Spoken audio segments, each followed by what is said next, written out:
মহোৎসবের বিশ্ব জনরং উদযাপনে আজ ইছাপুর আলেয়ার নিবেদন পঞ্চম বেদ সৃষ্টি ও তাৎপর্য। নির্দেশনা সঙ্গীতা চৌধুরী। আগত দর্শক মণ্ডলীর কাছে আমাদের আবেদন, আপনারা আপনাদের মোবাইল ফোনটি সুইচ অফ করে রাখবেন। শুরু করছি আমাদের আজকের প্রযোজনা পঞ্চম বেদ সৃষ্টি ও তাৎপর্য। ধন্যবাদ।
আমাদের পূর্ব রঙ্গ শেষ হলো। এবার আমরা যা শিখেছি তা অনুশীলন করতে হবে। স্মরণে রেখো, আজ একটি নতুন পরীক্ষা, তাই কোনো ত্রুটি যেন না হয়। তোমরা এখন এসো। প্রণাম গুরুদেব।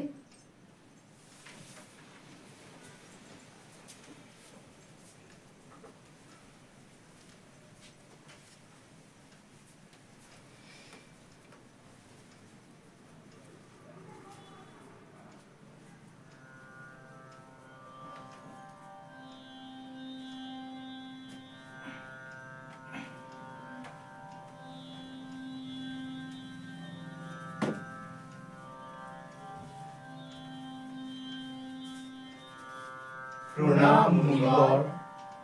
কল্যাণ হোক। তোমরা আসন গ্রহণ করো।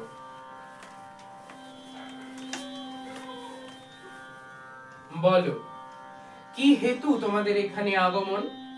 আপনি নাট্যশাস্ত্র লেখার পর আমাদের মনে বেশ কিছু প্রশ্নের উদয় হয়েছে। সেই সকল প্রশ্নের উত্তর পেতে আমরা আপনার কাছে এসেছি। বেশ, করো, নির্দ্বিধায় করো।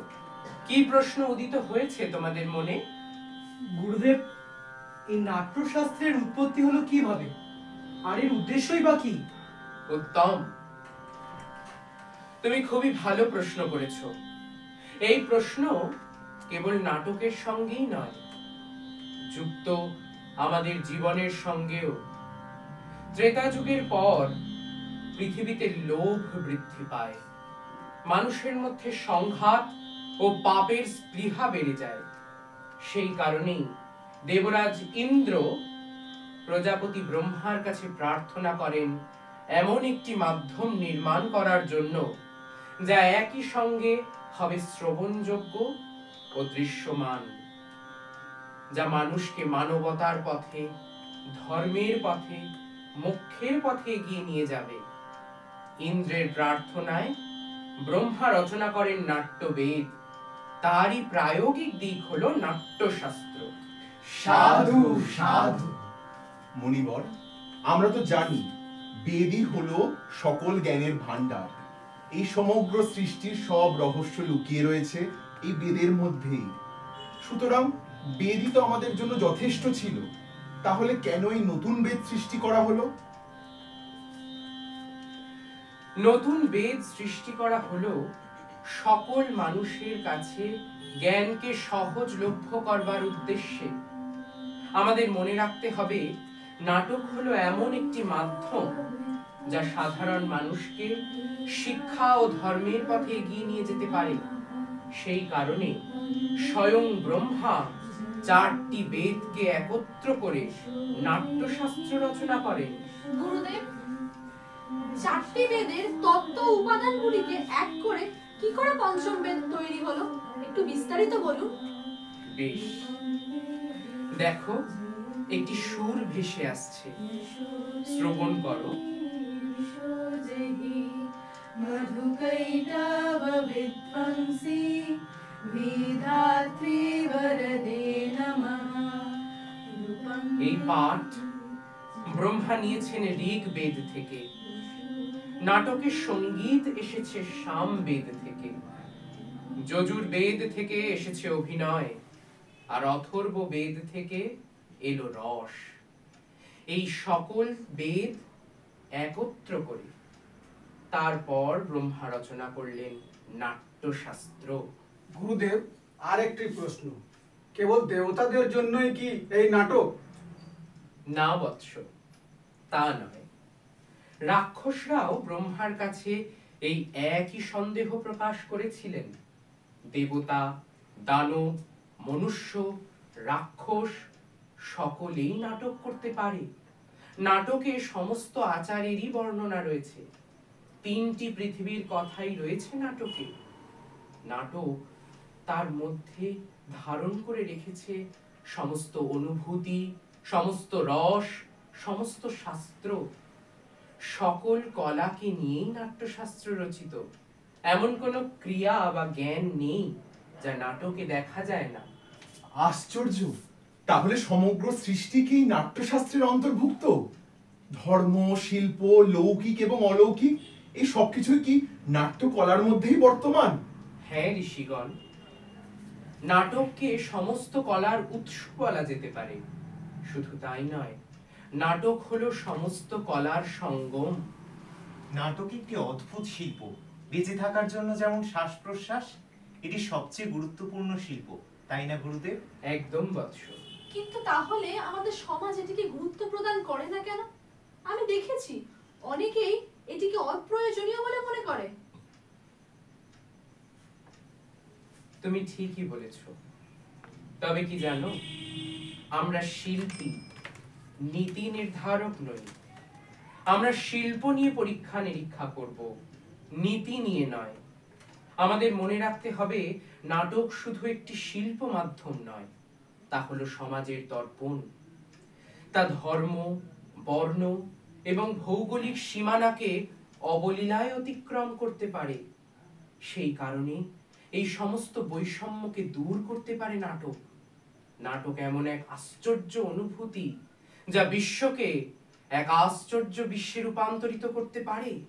যথার্থ, এতে কোনো সন্দেহ নেই। শিল্পহীন যে সমাজ, তা একটি পশুর সমাজ। এই তো তোমরা বুঝতে পেরেছো।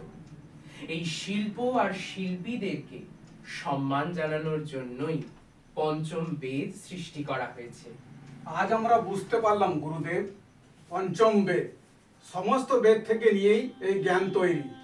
একদম তাই। আমার নাট্যকর্মীরা তোমাদের স্বাগত জানাতে প্রস্তুত। ওরা তোমাদের জন্য প্রতীক্ষা করছে। তোমরা এখন সেখানে গিয়ে নাটক উপভোগ করবে। চলো, এসো।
শেষ হলো আজকে আমাদের নিবেদন পঞ্চম বেদ সৃষ্টি ও তাৎপর্য।